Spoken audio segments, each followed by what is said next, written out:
पहला, हाल ही में लोकसभा ने विदेशी अंशदान विनियमन संशोधन विधेयक 2020 पारित किया। मूल रूप से विदेशी अंशदान विनियमन अधिनियम किस वर्ष पारित किया गया था? उत्तर 2010। 21 सितंबर को विदेशी अंशदान विनिमय संशोधन विधेयक 2020 को लोकसभा में पारित किया गया। यह भारत में विदेशी योगदान की प्राप्ति को नियंत्रित करने वाले कानून में कई बड़े बदलाव का प्रस्ताव करता है। इसने विदेशी अंशदान विनिमय अधिनियम 2010 में संशोधन किया, जो व्यक्ति, संगठनों और कंपनियों द्वारा विदेशी योगदान की स्वीकृति और उपयोग को नियंत्रित करता है। यह संशोधन अधिनियम एक गैर सरकारी संगठन या विदेशी दान प्राप्त करने वाले संगठन के सभी पदाधिकारियों के पंजीकरण के लिए आधार एक निर्णय पहचान दस्तावेज बनाता है। दूसरा, वर्ष 2020 में संयुक्त राष्ट्र की किस वर्षगांठ को मनाया जा रहा है? उत्तर 75वीं वर्षगांठ। 2020 में संयुक्त राष्ट्र की 75वीं वर्षगांठ को चिन्हित करने के लिए संयुक्त राष्ट्र महासभा की एक बैठक 21 सितंबर 2020 को वर्चुअली आयोजित की गई थी। इसने the future we want the UN we needed offering our collective commitment to multilateralism शीर्षक से एक घोषणा पत्र जारी किया। वर्ष 2020 में संयुक्त राष्ट्र की 75वीं वर्षगांठ है। संयुक्त राष्ट्र की स्थापना 24 अक्टूबर 1945 को स्थापित की गई थी।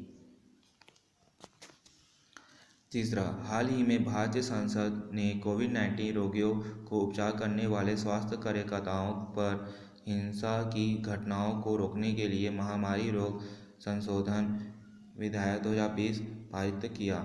मूल रूप से महामारी रोग अधिनियम किस वर्ष में पारित किया गया था? उत्तर 1897। महामारी रोग विधेयक 2020 को 22 सितंबर 2020 को लोकसभा में पारित किया गया। इस विधेयक के द्वारा उस अध्यादेश को प्रतिस्थापित किया जाएगा जिस 22 अप्रैल को भारत सरकार द्वारा जारी किया गया था। इस संशोधन के द्वारा कोविड-19 रोगियों का उपचार कराने वाले स्वास्थ्य कर्मियों के लिए हिंसा और गैर जमानती अपराध बनाया गया है। इसके तहत अपराधी के लिए जुर्माने और 7 साल तक की जेल का प्रावधान है। चौथा, प्रोजेक्ट शील्ड, जो एक अनूठी पहल है जिसका उद्देश्य महिलाओं और बच्चों के खिलाफ अपराधों का मुकाबला करना है और किस राज्य के 5 जिलों में उनके लिए सुरक्षित और हिंसा मुक्त समुदाय बनाना है?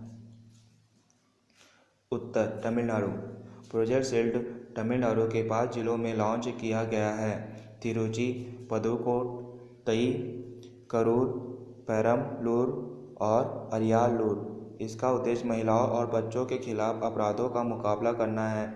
इस प्रोजेक्ट के तहत इन 5 जिलों में हिंसा मुक्त समुदायों का निर्माण किया जाएगा। यह कार्य इंटरनेशनल जस्टिस मिशन के साथ मिलकर किया जा रहा है।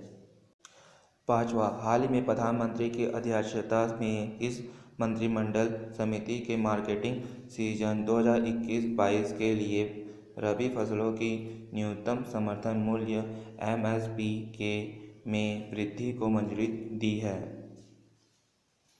उत्तर, आर्थिक मामलों में मंत्रिमंडलीय समिति CCEA। संसद द्वारा 2 कृषि क्षेत्र सुधार बिलों को पारित करने के बाद प्रधानमंत्री श्री नरेंद्र मोदी की अध्यक्षता में आर्थिक मामलों की मंत्रिमंडलीय समिति CCEA में मार्केटिंग सीजन 2021-22 के लिए सभी अनिवार्य रबी फसलों के लिए न्यूनतम समर्थन मूल्य MSP में वृद्धि को मंजूरी दे दी है। रबी सीजन की सबसे बड़ी फसल गेहूं में 50 रुपये प्रति क्विंटल की वृद्धि हुई है। इसके अलावा अन्य रबी फसल मसूर, चना, जौ, सरसों इत्यादि के न्यूनतम समर्थन मूल्य MSP में भी वृद्धि की गई है।